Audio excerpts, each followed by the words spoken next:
오늘의 말씀. 그런즉 깨어있으라. 너희는 그날과 그때를 알지 못하느니라. 마태복음 25장 13절 말씀. 아멘. 샬롬. 친구들 한 주 동안 잘 지냈나요? 전도사님, 저는 이번 주에 이빨을 4개나 뽑았어요. 나도 이빨 2개 뽑았는데. 나는 하나. 저는 3개 뽑았어요. 나는 이빨이 강철이기 때문에 이빨이 썩을 일이 없지. 요즘 이빨 뽑는 게 유행인가요? 왜 다들 이빨을 그렇게 뽑았어요? 사탕이랑 말주를 좋아해서 많이 먹는데 이빨을 안 닦아서 썩었대요. 초콜릿은 너무 좋은데 이빨 닦는 건 너무 귀찮아요. 매일매일 양치를 하지 않으면 나중에 커서 이렇게 될 수도 있어요. 어릴 때 빠진 이는 새로 나지만 나중에 크고 나서는 이빨이 썩어서 뽑아도 새로 나지 않으니까 이렇게 되고 싶지 않으면 양치를 꼭 잘 하세요. 이제부터라도 양치를 꾸준히 잘 해야겠어요. 그래요. 미리미리 이빨을 잘 닦으면 전도사님처럼 이렇게 되는 일은 없을 거예요. 이번 주에 예수님께서 우리에게 가르쳐주신 4번째 이야기에는 미리미리 준비를 한 사람들과 준비하지 않은 사람들이 나오는데요. 무엇을 준비하지 않았는데요? 지금부터 얘기해 드릴 테니까 잘 들어보세요.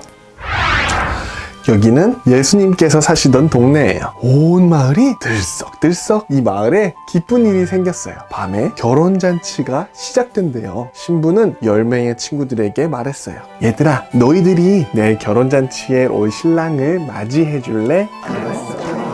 10명의 여인들은 그렇게 신랑을 맞이할 준비를 했어요. 캄캄한 밤 10명의 여인들은 등불을 준비했어요. 등불로 사람이 오는 길을 환하게 비춰줄 거예요. 그중 슬기로운 5명의 여인들은 등불과 함께 그릇에 기름을 준비했어요. 하지만 나머지 5명의 여인들은 등불만 준비하고 기름은 준비하지 않았어요.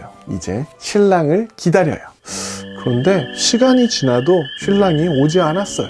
1시간, 2시간, 3시간. 밤이 점점 깊어졌어요. 꾸벅꾸벅 여인들은 신랑을 기다리며 조에다가 깜빡 잠이 들었어요.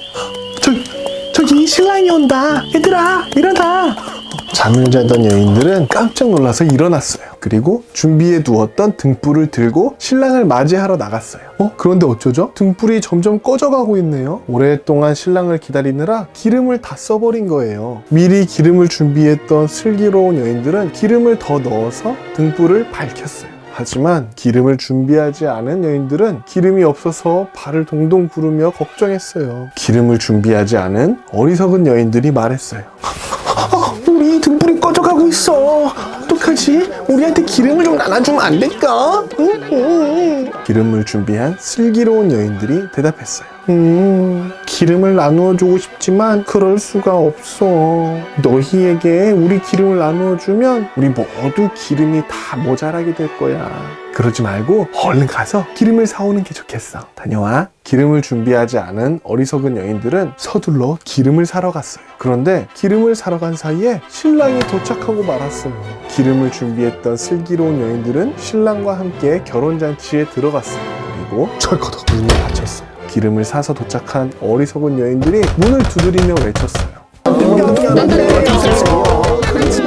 하지만 문은 다시 열리지 않았어요. 결국 기름을 준비하지 않았던 어리석은 5명의 여인들은 결혼잔치에 들어가지 못했어요.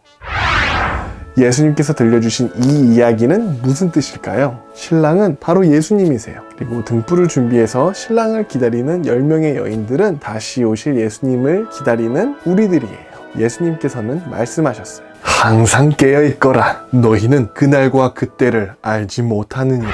우리는 예수님께서 언제 다시 오실지 알 수 없어요. 하지만 예수님께서는 우리에게 항상 깨어서 준비하라고 말씀하셨어요. 우리가 언제 이빨이 썩어서 치과 갈지 모르니까 매일매일 이빨을 잘 닦아야 하는 것처럼요. 이빨을 닦을 때마다 오늘 말씀을 기억할게요. 맞아요. 우리는 기름을 준비한 슬기로운 여인들처럼 예수님을 만날 준비를 해야 돼요. 예수님께서 언제 다시 오실지 모르지만 예수님께서 다시 오실 때까지 하나님의 말씀대로 예수님의 사랑을 실천하면서 살아야 해요. 저도 지난주에 엄마가 시장 가시면 오시면서 저 방을 정리하라고 하셨는데 정리를 안 하고 조금만 더 놀아야지 하고 정리를 안 하고 있다가 엄마가 돌아오셔서 정리 안 했다고 야단치셨어요.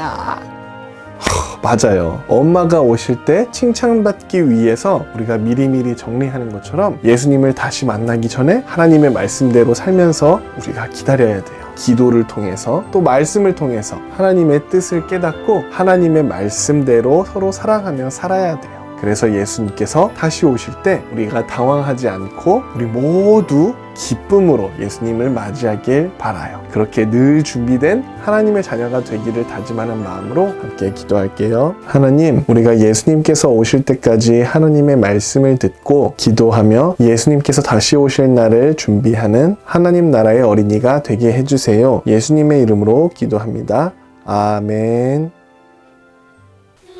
자, 지난주 미션은 우리를 위해서 늘 고생하시는 부모님께 안마해드리기였는데요. 또 많은 친구들이 사랑하는 우리 부모님께 안마를 해드리고 미션 성공의 소식을 보내주셨어요. 먼저 우리 유찬이와 유진이는 한결같은 잠옷 패션으로 엄마 어깨를 주물러 드렸고요. 또 우리 전남 완도 소환 서머나교회 친구들이 미션 성공의 소식을 보내주셨는데요. 신동훈 어린이는 할머니의 어깨를 주물러 드렸고요. 또 강기권, 강희윤 남매는 아버지를 밟으면서 안마해드리고 있네요. 또 이번에는 우리 민준이도 아버지께 안마를 해드렸대요. 또 충남 계룡시에 있는 해군본부교회 유치부 하준이와 동하도 사이좋게 아빠의 왼쪽과 오른쪽 어깨를 주물러드리고 있어요.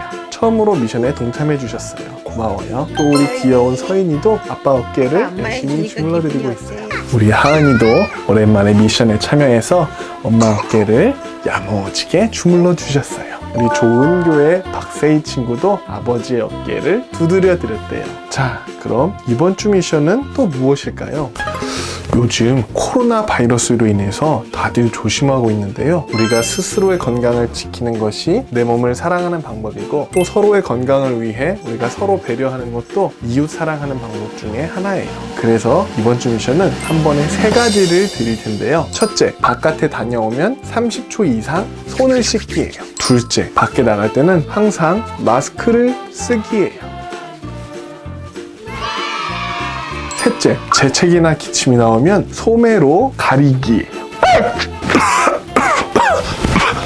이 3가지를 지키면 하나님께서 지으신 내 몸을 사랑하고 또 나의 이웃을 내 몸과 같이 사랑하라는 예수님의 말씀을 실천할 수 있어요. 이렇게 미션에 성공한 친구들은 부모님과 함께 훈이전도사님의 카톡이나 이메일로 성공 소식과 소감을 보내주세요. 사진이나 영상을 보내주시면 더 좋고요.